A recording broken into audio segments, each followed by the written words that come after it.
Hello everybody and welcome. In this video I'm going to show you how to update firmware on your HONOR Earbuds X6.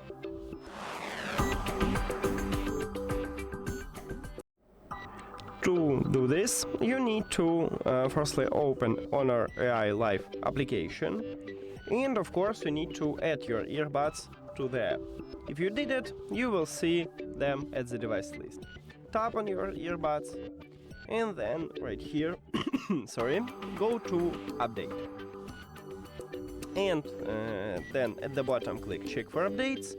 It check for updates and it said that I have the last software version.